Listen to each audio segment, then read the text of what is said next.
नमस्कार दोस्तों, OCN network में आपका स्वागत है। मैं हूं ओमकार चौधरी। मणिपुर फिर सुलग रहा है साहब, और मणिपुर शांत होने का नाम ही नहीं ले रहा है।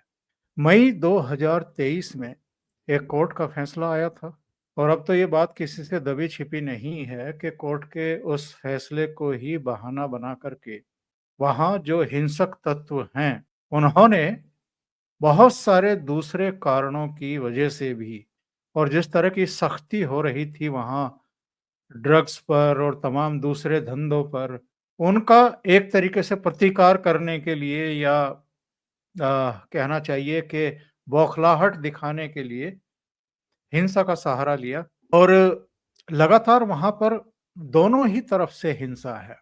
और जिस तरह के हालात अभी पैदा हुए, 11 नवंबर को उग्रवादियों ने एक पुलिस स्टेशन को निशाना बनाया था। वहां सीआरपीएफ का एक कैंप भी लगा हुआ था।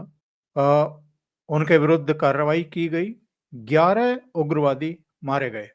अब जो मैतेई समुदाय है, उनका कहना है कि ये तो साधारण कार्यकर्ता थे सीआरपीएफ का, और राज्य सरकार का कहना ये है कि जिनके पास अत्याधुनिक हथियार हैं और जो पुलिस स्टेशन पर अटैक करने के लिए आए थे, वो सिंपल कार्यकर्ता कैसे हो सकते हैं या वॉलेंटियर कैसे हो सकते हैं।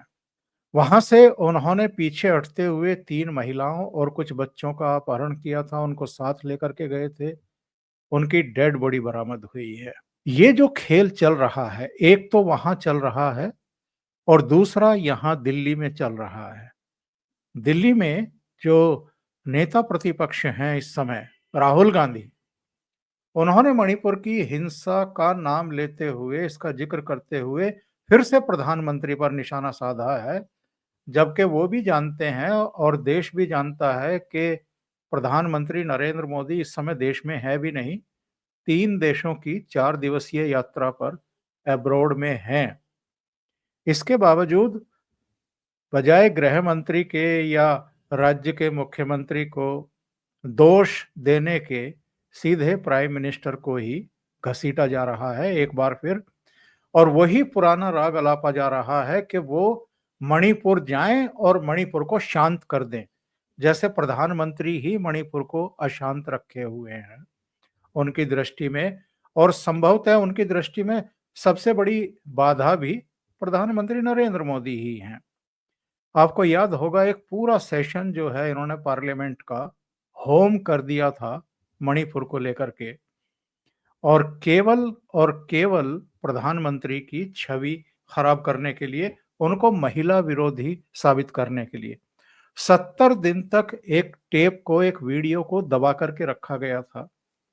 2 महिलाओं के साथ दरिंदगी हुई थी, उनको निवस्त्र किया गया था, उनके साथ रेप किया गया था। निश्चित रूप से घटना बहुत शर्मनाक थी और अमानवीय भी थी, और जो भी दोषी थे उनके खिलाफ कार्रवाई होनी ही चाहिए। लेकिन वहां कोई ये पहली घटना नहीं थी, पर पार्लियामेंट सेशन का इंतजार किया गया, उससे एक दिन पहले ये सब किया गया। और मुझे तो लगता है कि अभी भी जो कुछ वहां चल रहा है, हालांकि घटनाओं की तह में जाने की जरूरत है, जांच पड़ताल की जरूरत है, लेकिन ऐसे समय जबकि 2 राज्यों में मतदान की तारीख नजदीक है और अब पार्लियामेंट सेशन भी 25 नवंबर से फिर खुलने वाला है, ऐसे समय फिर से मणिपुर को आग के हवाले किया जा रहा है या करवाया जा रहा है, तो ये अगेन एक बहुत बड़ी साजिश मुझे दिखाई दे रही है। और इस बीच ये भी खबरें आ रही हैं कि डीप स्टेट से लेकर के चीन तक और तमाम दूसरी ताकतें भी मणिपुर और पूरे पूर्वोत्तर को अशांत रख करके एक बहुत बड़ी साजिश रच रहे हैं। इस पर भी चर्चा करेंगे। मेरे साथ अनुपम मिश्रा जी जुड़ रहे हैं, तो उनको जोड़ करके चर्चा को आगे बढ़ाएंगे। अनुपम जी, बहुत स्वागत है आपका। नमस्कार। नमस्कार सर। और अनुपम जी का घूमता आईना आप अवश्य देखें। उनके दिन में भी कभी कभी प्रोग्राम आते हैं और शाम को तो नियमित रूप से आते ही हैं, लाइव होते हैं। अनुपम जी, मणिपुर फिर महक रहा है, फिर सुलग रहा है। गृह मंत्री अमित शाह की महाराष्ट्र में 4 रैलियां लगी हुई थी और हम और आप जानते हैं कि आज और कल ये 2 ही दिन बचे हैं चुनाव प्रचार के। कल शाम को चुनाव प्रचार समाप्त हो जाएगा, 20 को वहां मतदान होना है और झारखंड में भी अंतिम चरण का मतदान होना है। ऐसे में चारों रैलियां रद्द करके अमित शाह दिल्ली लौटे हैं।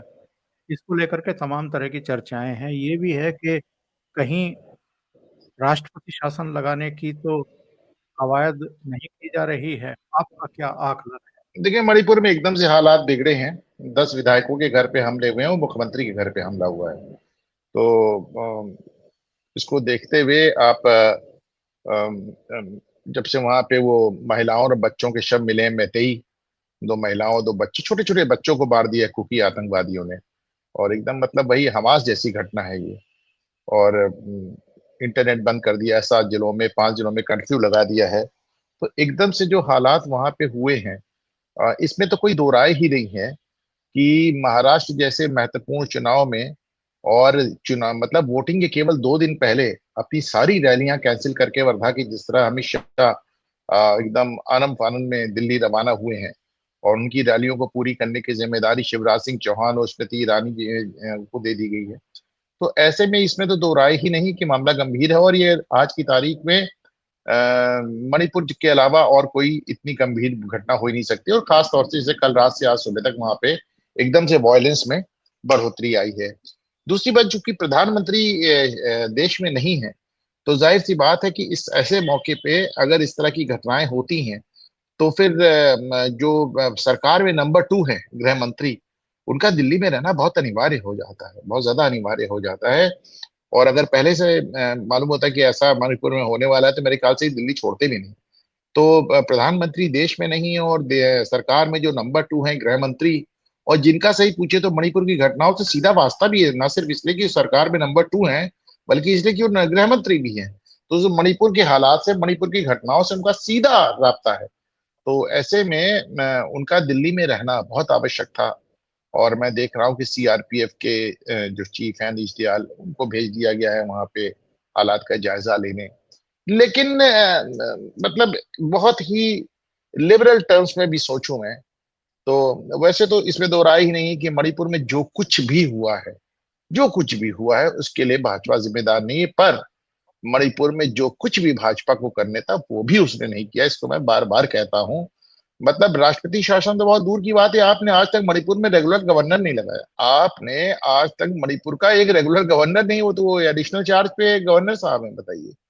तो इसका मैं जरूर, और मतलब मुझे हमेशा इस बात से एतराज रहा कि भाई मोदी सरकार अनुच्छेद 356 का इस्तेमाल करने में क्यों गुरेज करती है, पश्चिम बंगाल से लेकर दिल्ली तक।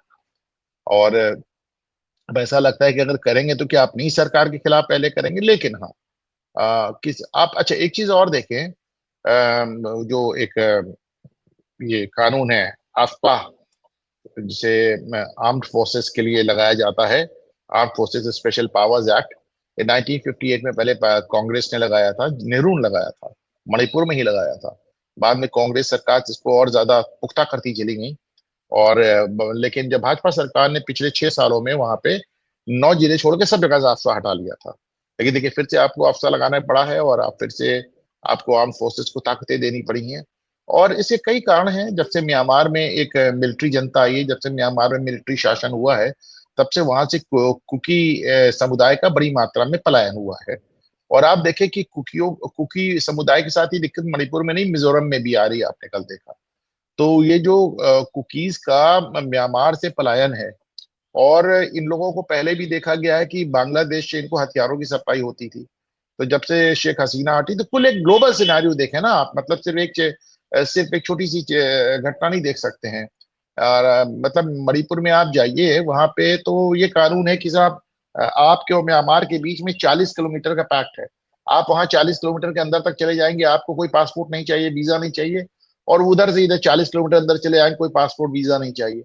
आपको सुन के आश्चर्य नहीं होता है? मतलब आप, चाहे वो चाइना हो, चाहे वो पाकिस्तान हो, और चाहे वो म्यांमार हो, हर जगह पहली बार बाड़ाबंदी हो रही, पहली बार सीमा पे एक फेंसिंग हो रही, फर्स्ट टाइम। मतलब 70 साल में किसी ने फेंसिंग ही नहीं की, बल्कि कांग्रेस के गृह मंत्री ए के एंटोनी तो यहाँ तक कहा कि बॉर्डर को एकदम एकदम आवारा छोड़े रहो, एकदम जंगल बना के छोड़े रहो तो ज्यादा सेफ रहते हैं। तो अब वहां फेंसिंग हो रही है, और कुछ फेंसिंग हो गई है, कुछ प्रोग्रेस में है, बाकी जगह का सर्वे हो चुका है। कई जगह तो वो एक सेंसर वाली फेंसिंग हो रही है, जिसमें एक्चुअल तारों का बाड़ा ना लगाना पड़े और लोग क्रॉस करें तो एक अलार्म बज जाए और लोगों को पता चल जाए और कैमरे लग जाए। ये सब तमाम चीजें कर रहे हैं।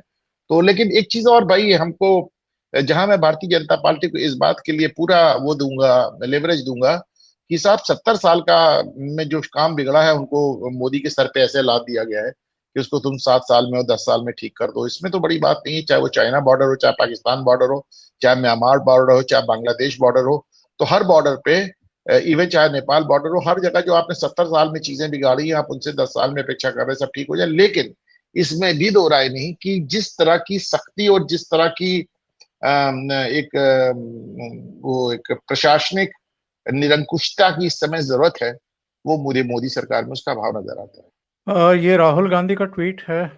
राहुल गांधी ने ये कहा है अपने वक्तव्य में कि मणिपुर में हाल में हुई हिंसक झड़पों और लगातार हो रहे रक्तपात ने देश को झकझोर कर रख दिया। पिछले 1 साल से अधिक समय से राज्य में विभाजन और पीड़ा का माहौल है। हर भारतीय की उम्मीद थी कि केंद्र और राज्य सरकारें सामंजस्य स्थापित करने और समाधान खोजने के लिए हर संभव प्रयास करेंगी। एक बार फिर प्रधानमंत्री से अपील है कि वो मणिपुर का दौरा करें और क्षेत्र में शांति और सद्भाव बहाल करने के लिए काम करें। इस कठिन समय में वहां के लोगों को सहयोग की जरूरत है। ये राहुल गांधी का एक ट्वीट आया है। और मल्लिका अर्जुन खड़गे का साहब, उन्होंने तो कमाल ही किया है। उन्होंने लिखा है कि आपकी डबल इंजन की सरकार में ना मणिपुर एक है और ना ही सेफ है। मई 2023 से मणिपुर अकल्पनीय दर्द, बंटवारे और हिंसा से गुजर रहा है, जिससे इसके लोगों का भविष्य तबाह हो गया है। हम ये पूरी जिम्मेदारी से कह रहे हैं कि ऐसा लगता है कि भाजपा जानबूझकर मणिपुर को जलते रहने देना चाहती है ताकि अपने बंटवारे की राजनीति को जारी रख सके। खरगे ने यह भी कहा है कि मणिपुर में भाजपा सरकार पूरी तरह असफल रही है और राज्य के लोग कभी भी इसके लिए भाजपा को माफ नहीं करेंगे। मणिपुर में 7 नवंबर से अब तक 17 लोगों की जान जा चुकी है और सीमावर्ती राज्य में हिंसा बढ़ती जा रही है। अगर आप भविष्य में मणिपुर का दौरा करते हैं तो राज्य के लोग कभी भी आपको ना माफ करेंगे और ना ही वे भूलेंगे कि आपने उनके साथ क्या किया है। क्या कर रही है कांग्रेस और नेता प्रतिपक्ष का या प्रमुख विपक्षी दल के अध्यक्ष का ये दायित्व है कि जब कहीं आग लगी हुई हो, कहीं हिंसा भड़की हुई हो, तो आप राजनीतिक स्कोर करने की कोशिश शुरू कर दें। देखें, राहुल गांधी का तो इतना ज्यादा चीत्कार करना इसलिए भी समझ में आता है। राहुल गांधी से पूछा जाना चाहिए कि एक भी ट्वीट आपका बांग्लादेश पे नहीं आया, बंगाली हिंदियों पे आपका एक भी ट्वीट नहीं है। और मणिपुर पे आप ओवर ओवर उत्तेजित हो जाते हैं क्योंकि वहां पे जो कुकी आतंकवादी हैं वो ईसाई हैं। क्योंकि ईसाई ईसाई पादरियों द्वारा और इनके ईसाई जो इनके इवेंजलिस्ट हैं उनके द्वारा पूरे नॉर्थ ईस्ट को क्रिश्चियन बनाया गया। तो उनके लिए आपका ज्यादा दर्द निकलता है। और वैसे भी जो वहां पे जितने कुकी हो या जितने भी ईसाई मतावलंबी हैं और जो उनमें खास तौर से जो एक्सट्रीमिस्ट ग्रुप हैं, उनको सिर्फ बाहर से ही नहीं, उनको तो दुनिया से मदद तो आती ही आती है। कांग्रेस के से बहुत बड़ी मदद आती, क्योंकि आफ्टर ऑल 70 साल तक इन नॉर्थ ईस्ट पे कांग्रेस ने जो कुछ किया है कांग्रेस ने ही किया, और किसने किया है भाई? ये मणिपुर वगैरह किसके कंट्रोल में था? मिजोरम किसको कंट्रोल में था? तो आप लोगों ने उसको, आप इसी बात पे खुश थे कि चलो अगर कांग्रेस यहाँ हार भी जाती है तो ईसाई तो हो गया कम से कम राज, राज में हिंदू तो नहीं बचा। और अब जो बात ये राहुल गांधी को बिल्कुल परेशान करती है कि साहब वहां पे मैतेई हिंदू क्यों खड़ा हो रहा है? उन्होंने एक बार भी इस तरह का एक ट्वीट बांग्लादेश के लिए नहीं किया। बांग्लादेश के लिए डोनाल्ड ट्रंप का ट्वीट आ गया, तुलसी गैबार्ड का ट्वीट आ गया, लेकिन राहुल गांधी का नहीं आया। और ये मणिपुर के कुकी आतंकवादियों के लिए इतने ज्यादा। अच्छा, रही बात अ, मल्लिकार्जुन खड़गे की, तो साहब वो राहुल गांधी मतलब जिधर इशारा कर देंगे तो उधर ही लपक लेते हैं। वो तो उसमें कोई नई बात है नहीं। और क्या भूलेंगे और क्या नहीं भूलेंगे। जब मल्लिकार्जुन खड़गे अपनी माँ के हत्यारों को भूल गए, अपनी बहन को जिंदा जलाने वालों को भूल गए, तो वो भूलने और याद करने वाली बात मल्लिकार्जुन क्या ही कर रहे हैं, मैं क्या इसका जवाब दूं। लेकिन बड़ी विभत्स हालात है, बड़ी दिक्कत वाले हालात हैं। और जिस तरह दो मैतेई औरतों, दो छोटे छोटे मतलब महीनों, कुछ महीनों के बच्चों के शव बरामद हुए हैं, ये अपने आप में बड़ी डिस्टर्बिंग घटना है। और जैसा मैंने कहा कि हमास ने जो 7 अक्टूबर को इसराइल में किया, कुछ उस तरह की घटना है। और मुझे लगता है कि शायद मैं इस बात को बार बार कहता हूं कि 70 साल का रहता भाजपा से 7 साल में समेटने के प्रयास मतलब अपेक्षा की जाती है। लेकिन मुझे ये भी लगता है कि जिस तरह की निरंकुशता और जिस तरह की तीखेपन और जिस तरह के प्रशासनिक जिसे कहना चाहिए एक जिसे एक प्रशासनिक एक क्रशिंग एक एक क्रश करने की जो जरूरत है, वो अभी तक भारतीय जनता पार्टी में वो नजर नहीं आया। अनुपम जी, कुछ हेडलाइंस देखते हैं जरा। जी। ये अभी 17 नवंबर की खबर है, यानी आज की ही है। दिल्ली क्राइम ब्रांच का ड्रग माफिया के खिलाफ बड़ा एक्शन, मादक पदार्थ सहित 4 आरोपी गिरफ्तार। और इसमें डिटेल है। तो राजधानी दिल्ली में पुलिस ने 64 ऐसे पॉइंट्स चिन्हित किए हैं जहां ड्रग्स बेची जा रही थी। और नीचे जानकारी है कि 7 किलो प्रतिबंध ट्रामाडोल टैबलेट इनके पास से मिली हैं और करीब 82.53 किलो हाई ग्रेड की कोकीन जब्त की गई, 900 करोड़ के आसपास की। ये तो साहब एक हेडलाइन हुई। इसके अलावा मैं आपको 3 और हेडलाइन दिखाना चाहता हूं। एक तो ये राजस्थान की है, जैसलमेर की। ये भी 5 घंटे पहले अपडेट हुई है। अलग अलग मामलों में 9 किलो गांजा, 750 715 ग्राम अफीम जो है वो बरामद हुई है। एक और हेडलाइन देख लेते हैं, फिर इस पर चर्चा करते हैं। ये है आज तक की वेबसाइट पर। दाऊद के करीबी हाजी सलीम ने आईएसआई के इशारे पर भारत भेजा ड्रग्स का जखीरा, पोरबंदर में हुई जब्ती पर हुआ बड़ा खुलासा। और ये भी 17 नवंबर की ही है। ये 2000 करोड़ के ड्रग्स जो हैं ये पकड़े गए हैं वहां पर। इसके अलावा एक हेडलाइन जरा और देख लेते हैं और फिर चर्चा करते हैं। ये नवभारत टाइम्स की खबर है और इसमें ये बताया गया है कि गुजरात में 700 किलो ड्रग्स के साथ 8 ईरानी तस्कर पकड़े गए हैं। समंदर के बीचों बीच रात से चल रहा था ऑपरेशन, और ये इसकी डिटेल है। अनुपम जी, ये जो इस समय हम मणिपुर में देख रहे हैं, इसके मूल में ये ड्रग्स का कारोबार भी है। नहीं, बिल्कुल है। जब से म्यांमार में खास तौर से मिलिट्री की जनता आई है, जब से मिलिट्री शासन आया है वहां पे, और आपने देखा है कि ये हर जगह है। पाकिस्तान में भी आपने देखा है कि जब वहाँ फौजी शासन होता है, तो वो तालिबान के जरिए किस तरह अफीम की खेती करते हैं और किस तरह अफीम की तिजारत करते हैं, अफीम की स्मगलिंग करते हैं। और ये चीज म्यांमार में भी देखने आया है। और हकीकत ये है कि जिस तरह पे वहां पे जो संसाधनों के लिए जो झगड़ा हो रहा है, वो तो हो ही रहा है। मणिपुर में जो ये ड्रग्स का पैसा है, और ड्रग्स के पैसे के चलते जिस तरह के उनके पास हथियार हैं, और ड्रग्स के पैसे के जिस तरह के उनके पास आर्मी उन्होंने अपनी एक खड़ी कर ली, ये बहुत ज्यादा मैटर करता है। देखिए, ड्रग्स में एक जो सबसे जो उसकी बुरी बात है, वो तो अपनी है ही है कि पूरी नस्लें की नस्लें बर्बाद हो जाती हैं। हमने पंजाब देखा, तमाम जगह, अब तो हरियाणा में भी नजर आने लगा, दिल्ली में नजर आ रहा है। लेकिन इसकी जो सबसे एक बड़ी बात यह है कि साहब इससे पैसा बहुत ज्यादा है। इसमें उसके बाद भी लोग इसलिए जाते हैं क्योंकि इसमें जो स्मगलर्स हैं, उनको पास पैसे बहुत ज्यादा आते हैं। और उसके चलते आपने देखा कि एक पूरी ड्रग्स के जो वहाँ कार्टेल्स हैं, और वो कुकी आतंकवादियों द्वारा पूरी तरह मोनोपलाइज्ड हैं। और इन्होंने क्या किया है, पहाड़ों में इन ड्रग्स स्मगलिंग के पूरे अड्डे बना रखे हैं। तो ऐसे में वो बिल्कुल भी किसी भी तरह की उसमें दखलंदाजी नहीं चाहते हैं। एक चीज और आपकी सोचने की है ओंकार जी, कि जब से भारतीय जनता पार्टी की सरकार आई है, तब से आपने देखा होगा कि ऐसा कोई हफ्ता नहीं जाता है जब अरबों की और कभी कभी खरबों की ड्रग्स ना पकड़ी जाए। और खास तौर से लगातार गुजरात में कोशिश की जा रही वहां से ड्रग्स को पंप इन करने की, और वहां लगातार ड्रग्स पकड़े जा रहे हैं। आप सोच के देखें कि जिस जमाने में पूरा पंजाब उड़ता पंजाब कहलाने लगा था, पूरा पंजाब बर्बाद हो गया, उस दौरान इतना ज्यादा ड्रग्स सप्लाई हुआ है पंजाब को और दिल्ली को। लेकिन आप याद करके देखें, कांग्रेस सरकार में कोई ड्रग्स की कोई भी जैसे कहना जी खेप पकड़ी नहीं जाती थी। आप कभी इस तरह की खबर नहीं देखते थे कि इतने करोड़ की और इतने अरब की ड्रग पकड़े गए हैं। और इधर इधर पिछले कुछ सालों में ऐसा कोई हफ्ता नहीं जाता है जब आप ड्रग्स कार्टेल पे हमला ना देखते हो। बड़ी बात है साहब, बड़ी बात है, इसको कंट्रोल किया जा रहा है। और मेरा फिर से कहना है कि 70 साल का ठीकरा 7 साल पे छोड़ दिया गया है। होता क्या है कि जब आप कंट्रोल करने की कोशिश करते हैं तो रिएक्शन आता है।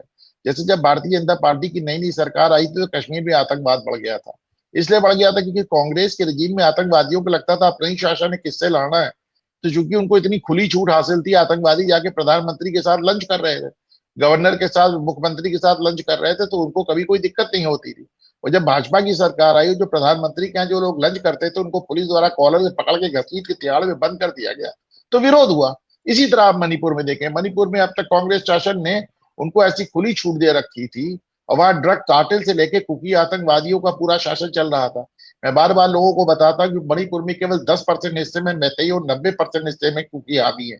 और उसके बाद वो चाहते नहीं कि आप मैतेइयों को उनको बिल्कुल पहाड़ों में बिल्कुल भी जगह मिले। तो ये आतंकवाद फैलता कब, ये फैलता तब है जब आतंकियों को कंट्रोल करने की कोशिश होती है ओंकार जी। जब तक आतंकियों को लगता है उन्हीं का शासन चल रहा है, उन्हीं की सरकार चल रही, जो वो चाहते हो रहा है, तो क्यों आतंक फैलाएंगे भाई? वो तो अपनी जड़ें मजबूत करते हैं और अपने प्रभाव क्षेत्र को बढ़ाते हैं।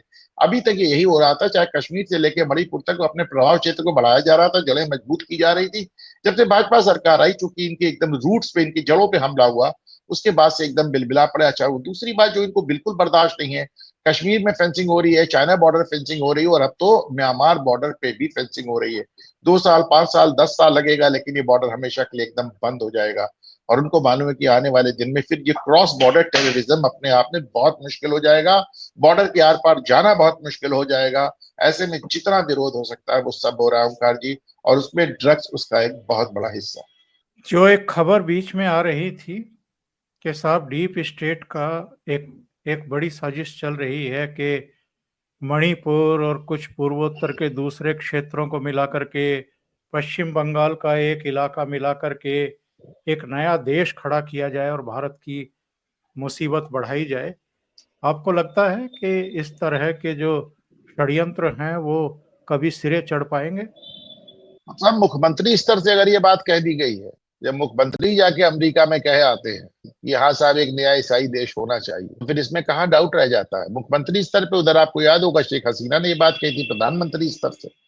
तो आपके पास एक सिटिंग मुख्यमंत्री और सिटिंग प्रधानमंत्री, दो बयान हैं जहां पे उन्होंने बताया है कि किस तरह वहां पे एक अलग क्रिश्चियन कंट्री कार्व आउट करने की, जैसे पिछली बार ईस्ट तिमोर की बात हुई थी, उसी तरह एक नया क्रिश्चियन कंट्री कार्व आउट करने का प्रयास हो रहा है।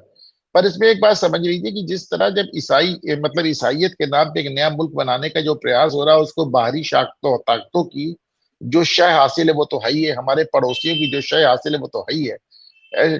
देश के अंदर से कांग्रेस पार्टी, चूंकि उसमें गांधी पार्टी और सोनिया गांधी एक रोमन कैथोलिक का कब्जा है, तो उसकी जो कांग्रेस पार्टी उसको देश के अंदर से जो सपोर्ट कर रही है, वो भी बड़ा ही एक दुर्भाग्यपूर्ण। बहुत बहुत धन्यवाद अनुपम जी। क्या लगता है, चलते चलते आपसे पूछ ही लेता हूँ, गृह मंत्री तो दिल्ली पहुंच गए थे अपनी रैलियां रद्द करके, होगा क्या? राष्ट्रपति शासन अभी भी लगेगा या नहीं लगेगा? क्या बताएं, अभी तक इन लोगों ने जो जिस तरह का एक, अगर पिछले 10 साल में मोदी और शाह की जोड़ी का जो एक सरकार चलाने का तरीका है, उसमें ये पता नहीं किससे सर्टिफिकेट लेना चाह रहे हैं। आपने लोकतांत्रिक सीम मतलब आपने एक बर्दाश्त की हद के बाहर जाके लोकतांत्रिक मर्यादा रखी, पर उसके बाद भी आपको कहा तो फाशिस्ट ही जाता है, हिटलर ही कहा जाता है। तो मेरे ख्याल से समय तो आ गया है कि आपको थोड़ा सा एग्रेसिव भूमिका में आना चाहिए। पर आएंगे कि नहीं आएंगे ये कहना इसलिए मुश्किल है ओंकार जी, क्योंकि अभी तक इस सरकार का वो रौद्र रूप हम लोगों ने देखा नहीं है। जिसके लिए इनको वोट दिया गया। बहुत बहुत धन्यवाद अनुपम जी जुड़ने के लिए और बहुत महत्वपूर्ण मुद्दे पर चर्चा करने के लिए। थैंक यू नमस्कार। सर।